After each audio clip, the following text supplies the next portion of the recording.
They called her a traitor, a murderer, a wolf who deserved nothing but the executioner's blade. For 8 years, Myra Green rotted in the king's dungeons, condemned for a crime she didn't commit. But they didn't know the truth. She wasn't just another prisoner. She was hiding a secret that made her crimes look like mercy. Under her scarred skin lived a white wolf, the rarest, most powerful creature in history, hunted to extinction for a pelt worth more than kingdoms. For 8 years, she swallowed poison to keep her hidden. But then, Alpha King Alvin Jared gave an order that changed everything. He didn't just want her dead, he wanted her to shift first. When they dragged Myra into the courtyard and the king commanded her transformation, the world didn't just stop. It shattered. Because when the white wolf emerged, the king didn't swing his axe. He dropped it. And then he knelt. The suppressant in the vial was a viscous, oily black. It smelled like death and rotting flowers. Myra's hands trembled as she lifted it to her lips, the glass scratching against the rusted metal plate that served as her mirror in the darkness. "Drink it, Myra," she whispered to herself, staring at the distorted reflection. "Drink it one last time. Just one more day." Her reflection was a corpse, hollow cheeks, dark shadows under eyes that used to burn bright amber, now dulled to muddy brown by exhaustion and despair. At 28, she looked 45. Her hands were scarred and calloused from 8 years of breaking rocks in the prison mines, and her prison uniform, a coarse gray shift meant for the condemned, hung on her skeletal frame like a burial shroud. She tipped the vial back. The suppressant burned her throat like liquid fire and acid combined. It hit her stomach and twisted, a familiar agony that made her double over, gripping the cold stone wall, white-knuckled, retching silently. She couldn't throw it up. She had to keep it down. One more dose, one more day of hiding. Deep inside her, Janice, her wolf, howled in rage and pain. She was weak, sedated by the poison Myra had fed them every morning for 8 years. It was torture. It was like drowning a star in darkness. But it was survival. If the Ironhold Pack knew what she was, she wouldn't be dying by the axe tomorrow. She'd be skinned alive in the market square, her pelt sold to the highest bidder while she screamed, "Prisoner 447, on your feet." The harsh voice of Guard Captain Brent echoed down the corridor, his iron-shod boots clanging against stone. Myra quickly shoved the empty vial into the crack between stones where she'd hidden it for 8 years, splashed freezing water from the bucket on her face, and pressed herself against the back wall of her cell. The door screeched open. Brent filled the doorway, a massive wolf in human form, all muscle and cruelty. Behind him stood 2 royal guards she'd never seen before, wearing the king's crimson and silver instead of the usual prison gray. "Move," Brent barked. "The king wants you presentable for tomorrow's entertainment." Myra's heart lurched. Tomorrow. Her execution. She'd known it was coming, had been counting down the days like a death march, but hearing it spoken aloud made it real. "Presentable?" she croaked, her voice rusty from disuse. Prisoners didn't speak unless spoken to, and no one had spoken to her in months except to bark orders. One of the royal guards stepped forward, his face carefully blank. "Alpha King Alvin has ordered a full ceremonial execution. All prisoners condemned for treason are to undergo the shifting ceremony before the blade falls." The world tilted. The shifting ceremony. Ancient tradition. Brutal spectacle. Every condemned wolf forced to shift before execution, so the kingdom could see their true nature. Whether they died as warriors or cowards, whether their wolves fought or submitted. She hadn't shifted in 8 years. The suppressant had kept Janice chained, buried, invisible. But the king's alpha command was legendary, a power that could force transformation in even the weakest wolf. And tomorrow, in front of the entire court, hundreds of witnesses, he would use that power on her. Inside her mind, Janice stirred, drowsy and weak, but suddenly alert. "Freedom," her wolf whispered, half mad with hope and desperation. "Tomorrow we are free." "No," Myra thought back frantically, panic rising like bile. "Tomorrow we die. And if you emerge, if they see what you are, then we die as we are. A white wolf, a queen, not a coward in chains." "Get moving," Brent snarled, grabbing her arm and hauling her upright. As the guards dragged her down the corridor toward the preparation chambers, where condemned prisoners were bathed and dressed for their final walk, Myra's mind raced. The suppressant was in her system. One more dose. But would it be enough? The king's command could shatter mental walls that had held for years. And Janice, after 8 years of forced silence, was hungry for vengeance.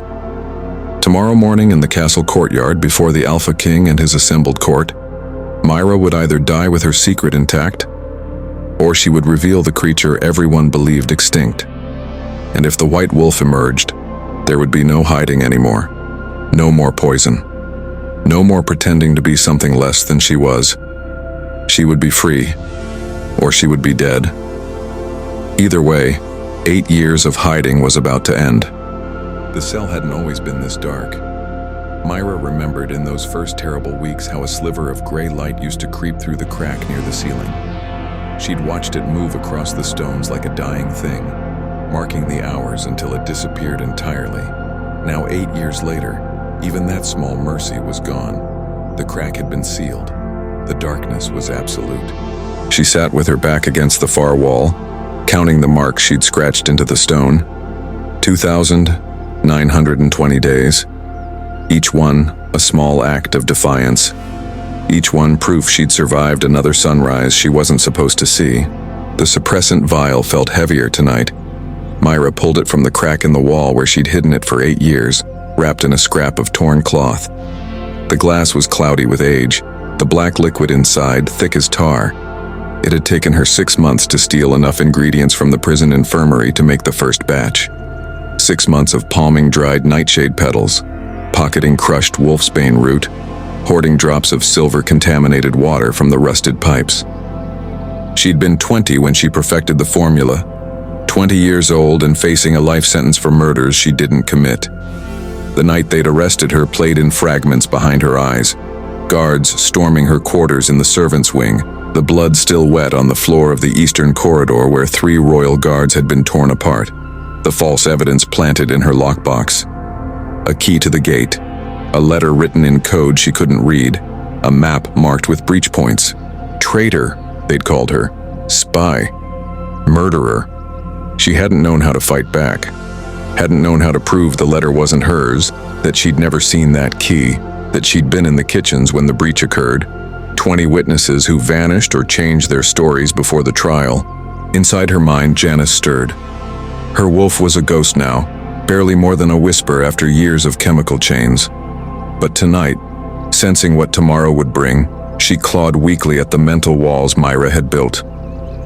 "Let me out," Janice whimpered, her voice raw with desperation. "Please, let me out. We fight. We run." And go where? Myra thought back, exhaustion making her cruel. The walls are 30 feet high, the gates are iron, there are 200 guards between us and freedom. Then we die fighting. Not like this, not on our knees. We die tomorrow either way. Myra uncorked the vial, her hands steady despite the tremor in her chest. At least we die human. At least your pelt stays on your bones. She raised the glass to her lips, but footsteps echoed down the corridor before she could drink. Heavy boots, multiple sets, not the usual patrol. Her pulse spiked. Guard Captain Brent's voice boomed through the iron door. "Prisoner 447, the king commands your presence." The king. Alpha Alvin Jared had never visited the dungeons in 8 years, never presided over a common execution. Myra's mouth went dry. The door screamed open. Brent filled the frame, flanked by 2 guards in crimson and silver, the royal colors. His lips twisted into something between a sneer and anticipation. "Big day tomorrow, traitor. His Majesty has ordered a full shifting ceremony before your execution. Every condemned wolf shows their true face before the blade falls." He stepped closer, his shadow swallowing what little light bled through the doorway. The king wants to see what kind of monster helped slaughter his guards. Wants the whole kingdom to watch you shift and grovel. The vial slipped from Myra's fingers, shattering against stone. Black liquid spread like blood across the floor. Her last dose, her final protection, wasted. Janice screamed in triumph and terror both. And Myra realized with cold, devastating clarity. The king wanted a show. He would get a show, but not the one he expected. Dawn broke over Ironhold Castle like a wound opening in the sky.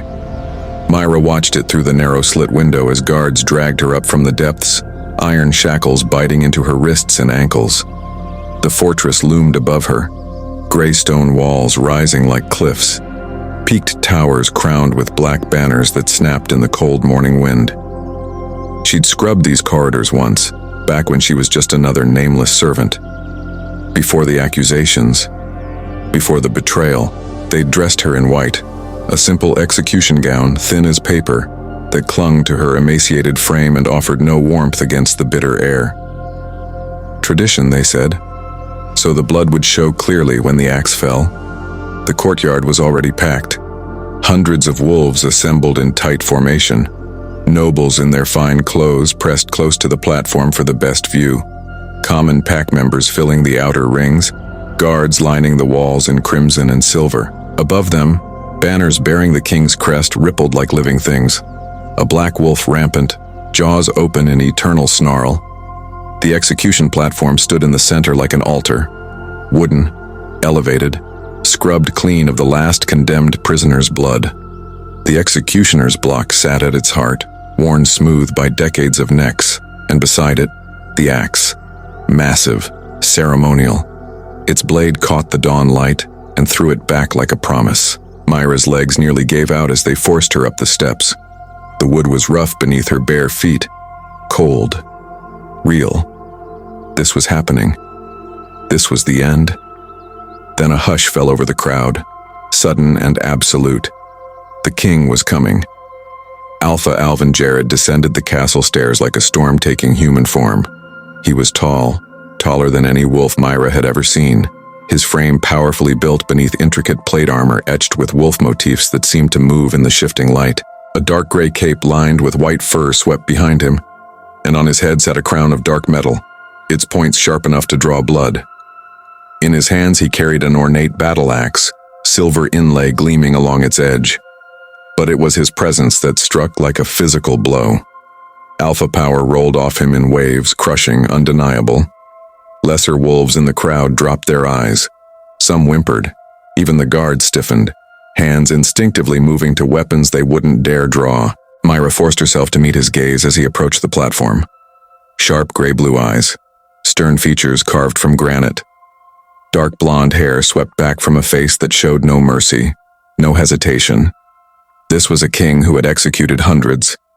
She would be just another name in his ledger. They forced her to her knees. The royal magistrate stepped forward, unrolling a scroll with trembling hands. Myra Green, servant of Ironhold, you stand condemned for high treason against the crown, for conspiracy with enemy forces, for the murder of 3 royal guards, Captain Cook Colbert, Lieutenant Morris Crane, and guardsmen. Enough. The king's voice cut through the air like his axe through bone. He moved closer, his boots heavy on the platform. Before justice is served, I require proof. The magistrate faltered. Your Majesty, all condemned prisoners shift before execution. Alvin's eyes never left Myra's face. It is my right to see what I'm destroying, to witness the wolf that thought itself clever enough to betray me. No. Myra's heart hammered against her ribs. The suppressant, she'd spilled the last dose. It had been 12 hours. Maybe enough remained in her blood. Maybe Janice was still too weak. Maybe... Shift, the king commanded. The word landed like an alpha command, undeniable and absolute. Myra felt it slam into her chest, felt her bones beginning to heat, felt Janice surge against mental walls that were already crumbling. I cannot, Your Majesty, she gasped. I haven't shifted in years. I'm too weak. You dare refuse your king? His gray eyes locked onto hers, and she felt the command like a physical force crushing her lungs, squeezing her heart. I said shift. Myra's bones began to heat from the inside out, a familiar agony she hadn't felt in 8 years. She clenched her jaw, forcing every ounce of willpower into the mental walls that held Janice captive. Hold. Hold. The suppressant was still in her system. It had to be enough, but the king's command wasn't just words. It was power incarnate, alpha dominance that bypassed conscious thought and spoke directly to the wolf beneath. Her spine arched involuntarily. Her fingers curled into claws. Alvin stepped closer, his gray eyes narrowing. "You're fighting me." It wasn't a question. "Why?" "Please," Myra gasped, sweat beading on her forehead despite the morning cold. "I can't." "You can." His voice dropped lower, became something darker. The crowd seemed to lean forward, sensing the shift in the air. "I am your king, your alpha, and you will obey me. Shift." The command hit like a battering ram. Myra's mental walls cracked. Janice screamed in triumph and rage, 8 years of imprisonment exploding outward in a surge of desperate hunger for freedom. "No." Myra tried to force her down, tried to rebuild the barriers, but it was too late. The wolf was coming, and then the memory hit, sharp, vivid, unbidden. The night they'd arrested her. She'd been returning to her quarters after a double shift in the kitchens, her hands raw from scrubbing, her back aching. The door had been ajar. Wrong. She'd pushed it open slowly, and there, scattered across her narrow bed, evidence she'd never seen before. A key, a letter, a map with breach points marked in red ink still wet enough to smear beneath her trembling fingers. Someone set this up, she'd whispered to empty air. Then the guards had come. The memory shattered as her body betrayed her. The shift took her like a riptide, violent and unstoppable. Her spine curved backward, bones cracking with sounds like gunfire in the silent courtyard. The scream that tore from her throat started human and ended animal. A howl that made wolves in the crowd whimper and cover their ears. Her skin split. No, transformed. White fur erupting like snow across her body. Massive paws replaced her scarred hands. Her jaw extended, teeth sharpening to points that could tear through armor. The execution gown shredded, falling away like ash.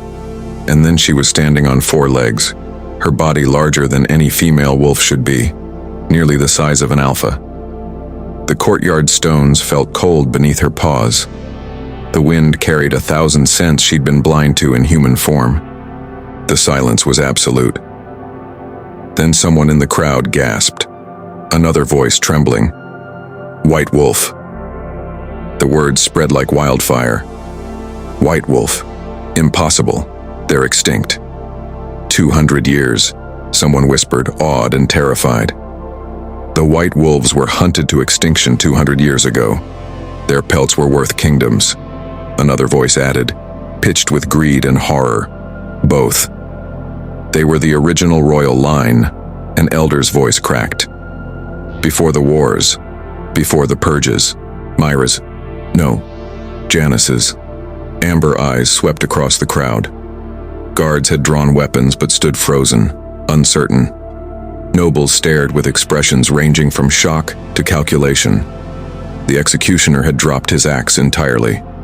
Her white fur stood stark against the gray stone courtyard, pure and blinding in the dawn light, against the dark armored guards, against the blood-stained execution block. She was luminous, undeniable, a creature out of legend standing in the realm of the living. And for the first time in 8 years, 8 years of poison and chains and darkness and silence, Myra felt powerful. Janice's voice sang in her mind, wild and free. "They see us now. They all see us, and they are afraid." The white wolf stood in the center of the courtyard, her amber eyes blazing with 8 years of suppressed rage. And every wolf in Ironhold knew they were witnessing either a miracle or a death sentence. The silence was absolute, terrified. The kind of silence that precedes either worship or slaughter.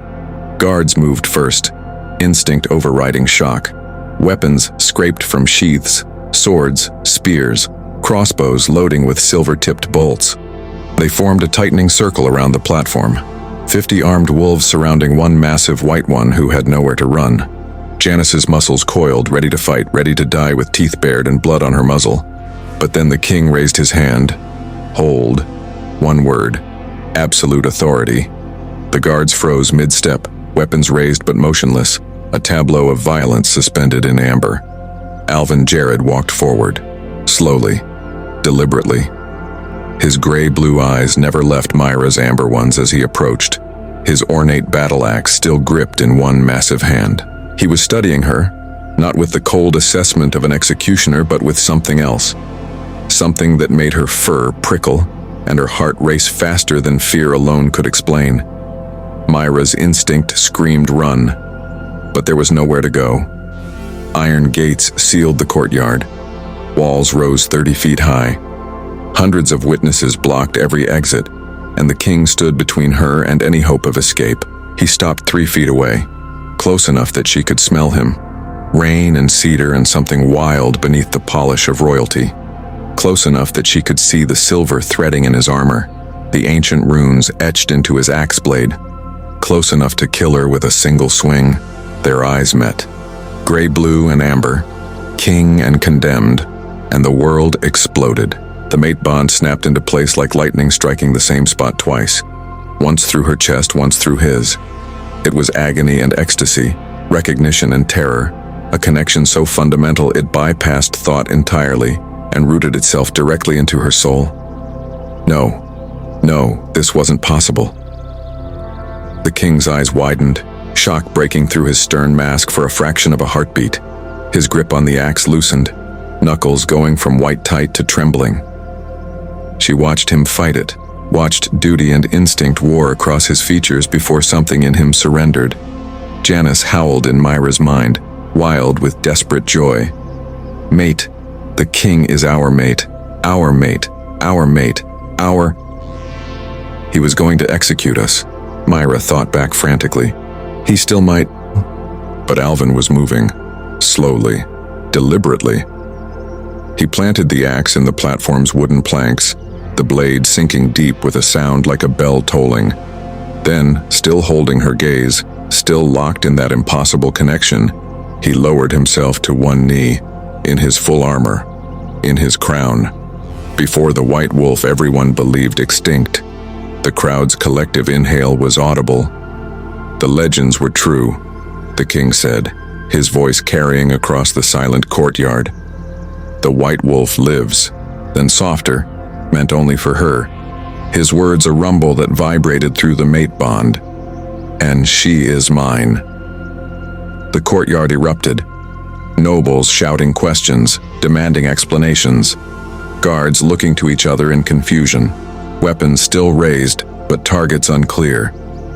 The royal magistrate stammering something about protocol, about the law, about treason charges that couldn't simply be dismissed. The king rose to his full height and roared. It wasn't words. It was pure alpha command, a sound that rattled the stones beneath Myra's paws and forced every wolf in the courtyard, noble and common, guard and servant, to their knees. Submission, instant and absolute. When silence fell again, Alvin's voice was steel. This execution is postponed. The prisoner will be taken to the royal wing immediately. No one touches her, no one questions her, and anyone who disobeys will answer to me personally. He turned to his personal guards, wolves in crimson and silver, not the gray of the prison detail. Escort her, gently. As the guards surrounded her, Myra shifted back, the transformation easier now, bones reshaping with practiced fluidity. Someone threw a cloak over her naked, shivering form. The king's cloak, she realized, still warm from his body, smelling of him. Of mate. She stood on trembling human legs, the mate bond a living thing between them, and met Alvin's eyes once more. His expression was unreadable, but she saw the truth there, the same terror she felt. She wasn't going to die today. She was going to have to survive, and she didn't know which was worse. They carried Myra through corridors she'd once scrubbed on her hands and knees, back when she was just another servant girl who kept her eyes down and her mouth shut. Now courtiers and servants alike pressed themselves against the walls as she passed, wrapped in the king's gray cape, their whispers following her like ghosts. White Wolf, impossible. Did you see? The king knelt. The king actually... What does it mean? Is the execution cancelled? Is she... The royal wing was a world away from the dungeons. Opulent chambers with carved stone fireplaces where actual fires burned. Tapestries depicting ancient battles hung from walls that didn't weep moisture. And the bed. Gods. The bed was massive, covered in furs and pillows, big enough for 4 people. Myra stood in the center of the room, trembling, as the king issued orders in that voice that brooked no argument. Bathe her, feed her, clothe her, and no one speaks of what happened in that courtyard without my direct permission. Am I understood? Yes, Your Majesty, the attendants chorused, nervous and awed in equal measure. Then he was gone, and Myra was alone with 2 terrified women who drew her a bath, her first in 8 years. The water was hot, clean, scented with oils that made her eyes sting. They had to help her into the copper tub because her legs wouldn't hold her weight, had to wash her hair because her hands shook too badly to grip the soap. When they finally left her alone, Myra sank beneath the surface and tried to process the impossible. The mate bond was real. She could feel it even now, a golden thread connecting her to the king somewhere in this massive castle. The man who'd been seconds away from executing her was her mate. The man who'd imprisoned her for 8 years could still kill her, could decide the mate bond was a trick, a manipulation, could have her skinned and mounted in his trophy hall. Food arrived on silver platters, roasted venison, fresh bread still warm from the ovens, fruit she hadn't tasted in a decade. Her stomach growled, but when she tried to eat, her body rebelled. Years of prison rations had shrunk her capacity. 3 bites of meat and she was gagging, her stomach cramping. "We are not safe," Janice whispered, recovered enough from the forced shift to be paranoid. He could be using us, gaining our trust before. The door opened without warning. The king stood in the threshold, and Myra's breath caught. He'd removed his armor, shed his crown. Now he wore a simple black tunic that somehow made him look more dangerous, not less, more real. The mate bond pulled, insistent, demanding she go to him. She stayed where she was, gripping the edge of the table. 8 years ago, Alvin said, closing the door behind him. "You were accused of treason, of helping enemy wolves infiltrate my castle. 3 of my guards died." His gray eyes found hers. "Tell me what happened." Myra's voice came out rusty, unused to being heard. "I didn't do it. Everyone says that." "I know." She forced herself to hold his gaze. "But I'm telling you the truth, I was framed. Someone planted evidence in my quarters. Someone who knew what I was and wanted me buried where no one would look." Alvin moved closer, studying her with an intensity that made her skin prickle. "A white wolf, hidden for 8 years in my own dungeon." Something dangerous flickered in his expression. "Who knows what you are?" "No one. I've suppressed Janice since I was 20, since before I came to work in your castle. If anyone knew, if anyone suspected..." Her voice cracked. "I would have been skinned, sold. The white wolf's pelt is worth more than kingdoms." The king's jaw tightened, and for a moment she thought his anger was directed at her. But then he slammed his fist into the stone mantle hard enough to crack it, and she understood. He wasn't angry at her. He was furious. "Someone knew," he said, voice low and deadly. "Someone discovered what you were and orchestrated your imprisonment, kept you close but hidden, controlled." He turned to face her fully. "The question is why? Why not just kill you? Why frame you for treason and let you rot?" "I don't know," Myra whispered. Alvin's eyes held hers, the mate bond singing between them, and she saw the moment he made his decision. "If you were framed, Myra Green, then someone in my court is a traitor, and we're going to find them." The war room smelled of old parchment and suspicion. Myra stood in the corner, trying to make herself small as the king spread her case files across the massive oak table. His beta, Garrett, a grizzled wolf with silver threading his black hair, stood to his right. Head investigator Silas, sharp-eyed and lean, examined documents with the precision of a man who trusted nothing. "The evidence presented 8 years ago," Silas said, lifting a yellowed letter sealed in wax. A coded message found in her quarters detailing guard rotations and weak points in the eastern wall. Garrett jabbed a finger at another document. "Testimony from Commander Victor Stone. Claims he saw her near the breached gate an hour before the attack. And she was a castle servant, Alvin added, his voice carefully neutral. Low-ranking, invisible, with access to areas most commoners never see. Garrett's eyes cut to Myra, hard and unyielding. She could still be guilty, my king. The mate bond doesn't erase treason. It wouldn't be the first time a wolf used false identity to. The mate bond doesn't lie about character. Alvin's voice was steel wrapped in silk. If she were a traitor, my wolf wouldn't recognize her, wouldn't claim her. Silence fell, thick with tension. Then Silas made a sound, something between a hiss and a laugh. My king, look at this. He held the coded letter up to the lamplight, his finger tracing symbols that meant nothing to Myra. This cipher, the Darkwood Code. It wasn't developed until 3 years after her arrest. The rebel wolves didn't start using it until the northern campaigns. The room went deadly quiet. Someone fabricated evidence, Alvin said slowly, after she was already imprisoned.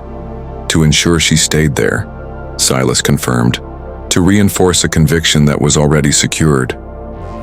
The king's hand slammed down on the table hard enough to make everyone jump. Bring me Commander Victor Stone. Now. Myra fled to the balcony when the rage in Alvin's eyes became too much to bear. The mate bond pulled at her constantly, a living thing that wanted her closer, wanted her to trust him, wanted her to surrender to the connection neither of them had asked for. The castle grounds sprawled below, training yards, stables, the high walls that kept the world out, or kept prisoners in. She wrapped her arms around herself, the borrowed dress too fine, too clean, too much for someone who'd worn prison rags for 8 years. Why did you hide? Alvin's voice came from behind her, soft enough that she almost didn't hear it over the wind. For 8 years you could have revealed yourself, demanded a new trial, used what you are as leverage. Myra didn't turn around. And what? Been executed faster? Used as a trophy? The white wolf is extinct for a reason. We were hunted, slaughtered. Our pelts are worth kingdoms. She finally looked at him. Revealing myself would have been suicide. You would be protected now. She laughed, sharp and bitter. By the man who was going to execute me yesterday? By the king who kept me in darkness for 8 years? Something in his expression cracked. Not anger. Something worse. Guilt. I didn't know what you were. Would it have mattered? The question hung between them, weighted with 8 years of injustice. Alvin stepped closer, the mate bond singing, and Myra hated how much she wanted to close the distance. It matters now, he said quietly. A commotion erupted inside, guards shouting, chains rattling. Myra turned to see Commander Victor Stone being dragged into the war room, silver shackles binding his wrists. He was a large man, scarred and brutal, the kind who'd built his reputation on violence. His eyes swept the room and landed on Myra, the color drained from his face. Not surprise, terror. The look of a man seeing a ghost or worse, seeing a secret he'd thought safely buried rise from the grave. No, Victor whispered, stumbling backward against his captors. No, she's supposed to be. You were supposed to. The king's smile was cold enough to freeze blood. Supposed to what, Commander? Supposed to be dead? Supposed to stay hidden? Victor's mouth opened and closed, words failing him, and Alvin knew. They all knew. They'd found their first conspirator. The dungeon interrogation room was smaller than Myra's cell had been, carved from the same gray stone that had held her for 8 years. The irony wasn't lost on her as she watched Commander Victor Stone sweat in chains, silver shackles burning against his wrists where her own scars still showed pale. The king stood over him like a storm about to break. 8 years ago, you testified against Myra Green. You said you saw her near the breached gate the night my guards were murdered. Victor's jaw clenched. I did see her. Where exactly? The hesitation was brief but damning. Victor's eyes flicked to Myra, then away. Eastern corridor, near the gate mechanism. You're lying. Myra's voice cut through the room, stronger than she'd heard it in years. I was in the kitchens that night, double shift. 20 people saw me scrubbing pots until dawn. Silas stepped forward, documents in hand. Kitchen logs confirm her statement, Commander. Head cook Martha signed off on her hours. 2 apprentices, 5 scullery maids, and the night steward all placed her there from sundown to sunrise. Victor's face went red. Then I was mistaken about the time. You were lying about everything. Alvin's voice dropped to something deadly. The Alpha command rolled through the room like thunder. Tell me the truth, now. The command hit Victor like a physical blow. His body went rigid, fighting, but Alpha power was absolute. Words tore from his throat against his will. I was ordered to testify against her, to say I saw her near the breach, to make sure the evidence pointed to treason. Who ordered you? Victor's resistance crumbled. Lady Cordelia Blackwood. She said the girl was dangerous, that she had to be removed, imprisoned where no one would look for her. She said it was for the kingdom's safety. The name landed like a death sentence. Lady Cordelia, the king's senior advisor for 15 years, silver-haired, elegant, calculating, the woman who'd stood at Alvin's right hand through wars and peace, who'd helped shape policy and strategy, who'd been trusted with the kingdom's deepest secrets. Alvin's fury was cold enough to freeze blood. Where is Lady Cordelia? A guard at the door stammered. In her chambers, Your Majesty. They moved through the castle like an avenging force. The king, Garrett, Silas, a dozen royal guards, and Myra, who refused to be left behind. Cordelia's wing was in the castle's western tower, rooms appointed with luxury that made Myra's years in darkness burn hotter in her chest. The chambers were empty. Cordelia's belongings remained, clothes in wardrobes, jewels in cases, but the woman herself had vanished. She knew, Garrett growled. The moment Victor was arrested, she knew. Silas was already searching, his investigator's instincts leading him to a hidden study behind a false bookshelf. What they found inside made Myra's blood run cold. Documents, maps, correspondence spanning decades. And at the center of it all, a symbol. A silver hand with clawed fingers, rendered in perfect detail on parchment after parchment. The silver hand. Alvin read from a manifesto, his voice tight. A secret society dedicated to preventing the return of white wolves. He looked up, eyes blazing. They believe white wolves, the original royal bloodline, would destabilize the current power structure, threaten their control. Silas uncovered more. Records of Cordelia's searches, her networks of spies, her decades-long hunt for any surviving white wolves. And there, in her meticulous notes, subject found, castle servant, low rank, confirmed bloodline, must be contained, not killed, pelt too valuable, prison recommended. She discovered you, Alvin said quietly, looking at Myra. Working in my castle, innocent, invisible, and she orchestrated everything, the breach, the murders, the frame-up, to bury you where you'd never be found. Myra's hands shook with rage she'd suppressed for 8 years. She stole my life. She murdered 3 guards just to... Your Majesty! A guard burst through the door, breathless and pale. Lady Cordelia has mobilized her supporters in the North Tower. She's barricaded herself inside with at least 30 Silver Hand members. She's taken hostages, servants from the kitchen staff. The guard swallowed hard. She's demanding you release the prisoner and publicly denounce the White Wolf as an abomination. If you refuse, she says they'll burn the castle from within, and she's given you until sundown. Alvin's expression went deadly calm, the look of a king who'd fought wars and won them. He turned to Myra, and she saw guilt and fury and determination all burning together. She suffered for 8 years because I trusted Cordelia, he said, voice breaking on the edges. That ends today. The North Tower stood like a blade against the afternoon sky, its windows now barricaded with furniture and steel. Lady Cordelia Blackwood and her Silver Hand conspirators had turned it into a fortress within the castle itself. 30 wolves, including corrupt nobles and bought guards, all willing to burn for their cause. The hostages made it worse. Kitchen staff mostly. Servants who'd done nothing but serve their kingdom faithfully. Myra recognized one face through the spyglass Silas handed her. Old Martha, The head cook who'd verified her alibi 8 years too late. The woman who'd once slipped her extra bread when no one was looking. Cordelia's ultimatum came via a terrified messenger boy. The White Wolf is an abomination. Proof that the king's judgment has been compromised by the mate bond. Release her to us for proper execution, or the hostages die and the kingdom learns of your weakness. You have until sundown. In the war room, Garrett paced like a caged animal. We can storm the tower, but hostages will die. She's positioned them at the windows, human shields. Cordelia knows every secret passage, every weak point, Silas added grimly. She helped design the castle's defenses 15 years ago. She'll have planned for this. Alvin's gray eyes found Myra across the room. This is about you.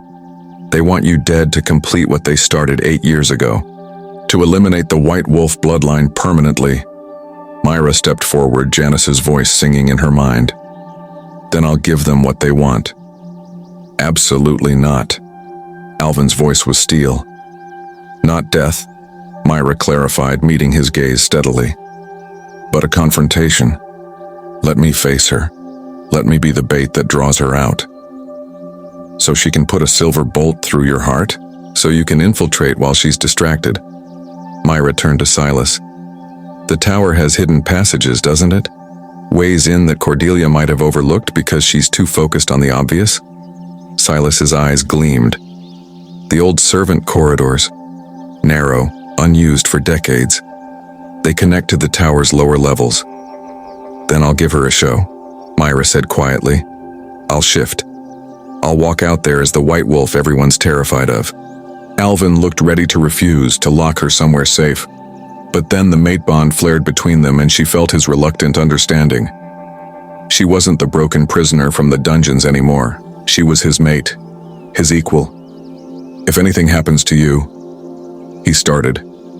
It won't, Myra interrupted, because you'll be there. For the first time in 8 years, Myra shifted willingly, not forced by command or desperation, but by choice. The transformation was fluid, powerful, her White Wolf emerging stronger than ever without the poison's chains. Janice stretched, luxuriated in freedom, and together they walked into the courtyard. Hundreds of wolves lined the walls, watching in silence as the White Wolf crossed the open ground toward the North Tower. Myra's massive paws left prints in the dirt. Her white fur caught the fading sunlight and threw it back like a beacon. Cordelia appeared on the tower balcony, elegant even in rebellion, her silver hair gleaming. You see?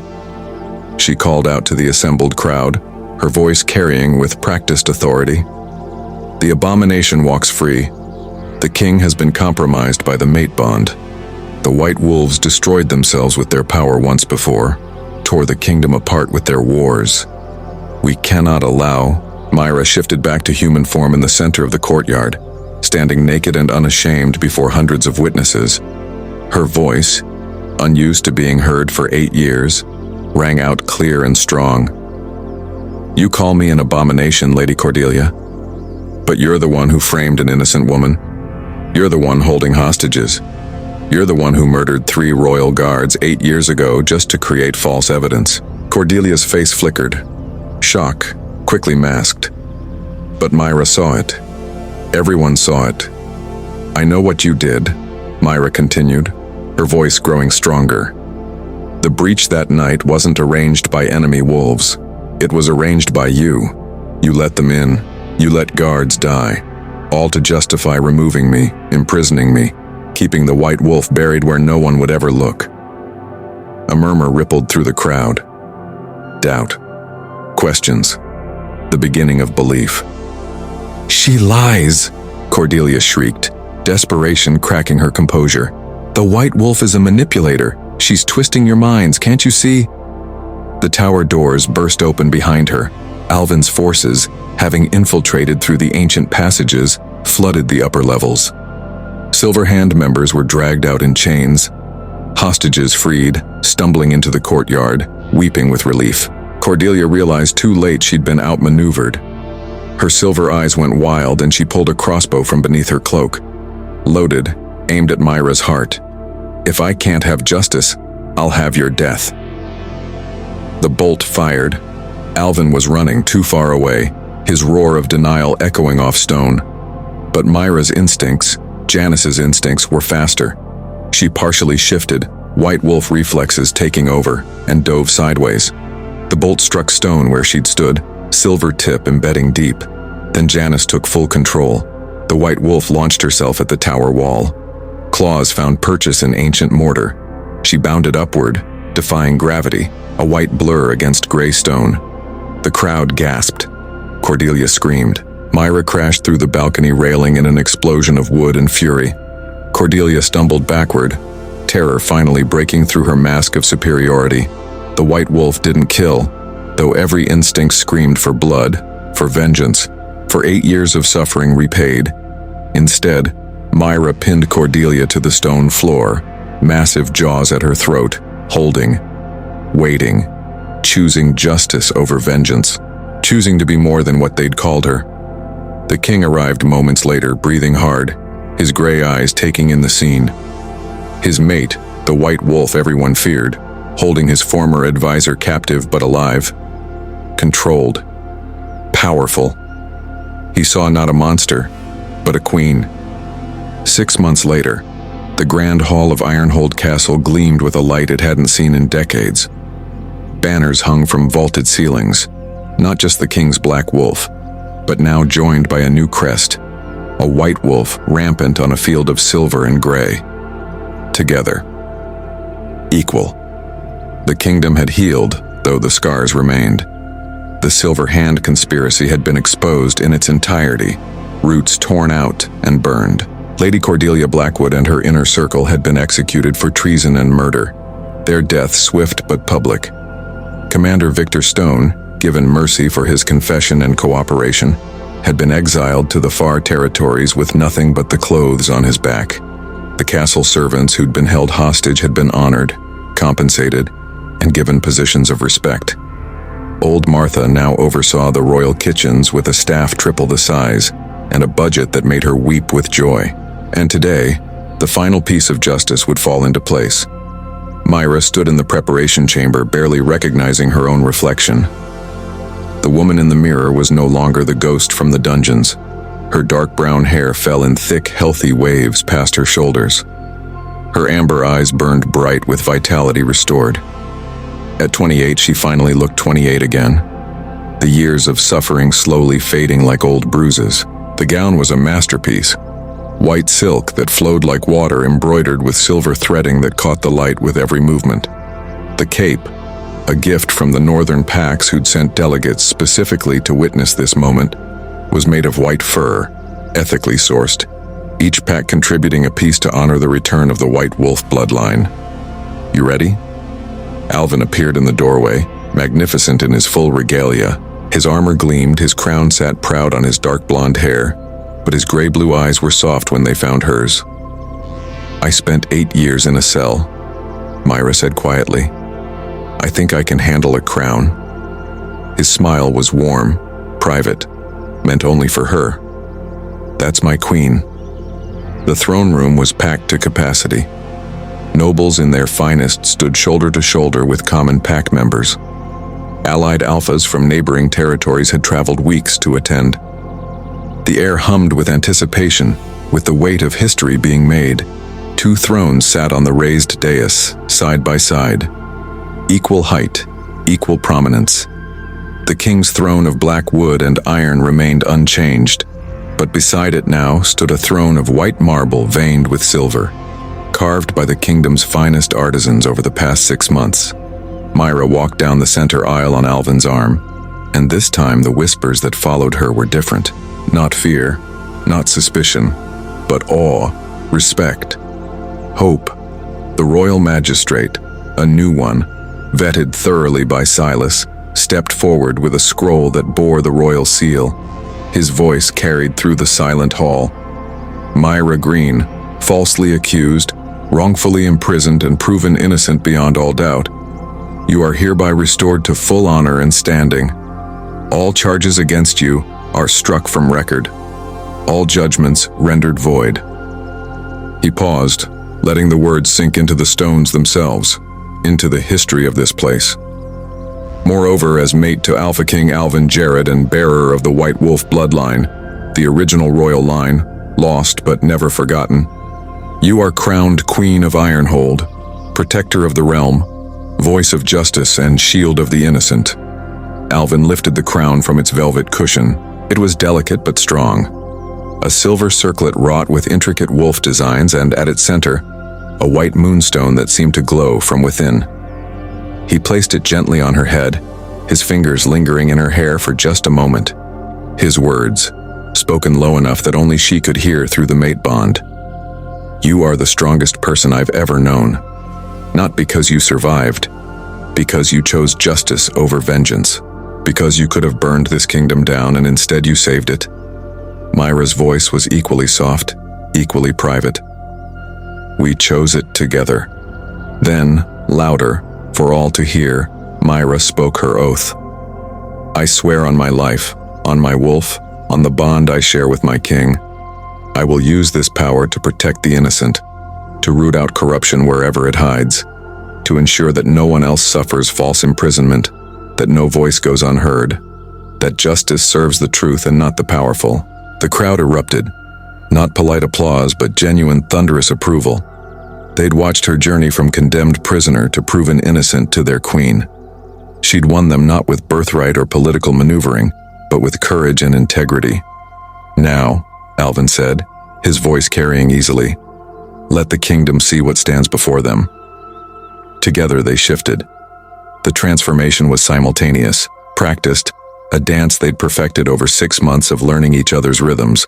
The white wolf and the massive dark gray wolf stood side by side on the dais, and the symbolism wasn't lost on anyone. Light and shadow, past and present, justice and strength, together.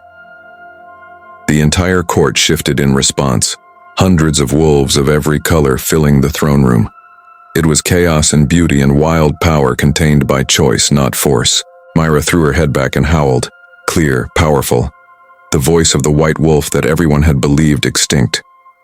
Alvin's deeper howl harmonized with hers, and the sound shook the rafters. The chorus spread, through the throne room, into the corridors, out into the courtyard, into the city beyond until all of Ironhold sang together. Later, when the ceremonies had ended and the feast tables had been cleared, Myra stood on their private balcony overlooking the kingdom. The city lights spread below like fallen stars. Alvin joined her, both of them back in human form, his arm sliding around her waist. 8 years, Myra said softly. I spent 8 years in that cell, believing I deserved it, believing I was nothing. And now I know that suffering doesn't define worth. Surviving it does, and what you do with the power that comes after. She touched the obsidian ring on her finger, his gift to her, a stone born of pressure and heat, dark but gleaming when held to light. Just like her. Regrets?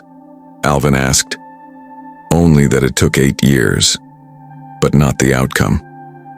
Not this. She turned to face him fully. Not you. Their kiss was everything. Partnership and passion, trust earned through fire, love that had grown in the spaces between trauma and healing. When they finally pulled apart, they shifted once more and leaped onto the castle ramparts. The white wolf and the dark wolf stood side by side, overlooking a kingdom now ruled by both strength and justice. And Myra thought, with Janice's voice singing contentment in her mind, I'd hidden for 8 years to survive. But survival isn't living. Today, finally, I'm alive. And I'll make sure no one else has to hide their true self to survive in this kingdom. Myra Green spent 8 years as a condemned prisoner, hiding the white wolf to survive. But when the Alpha King forced her to shift at her own execution, everything changed. He didn't see a monster. He saw his mate. He saw his queen. And together, they proved that the rarest things in life, truth, justice, and real power, are worth fighting for. The white wolf was never extinct. She was just waiting for the right moment to emerge. And when she did, she didn't just save herself, she saved the kingdom. If you loved Myra's journey from condemned prisoner to crowned queen, hit that like button. Subscribe for more stories of hidden power, unexpected mates, and justice finally served. What would you have done in Myra's place? Revealed your secret earlier or kept hiding? Let me know in the comments below.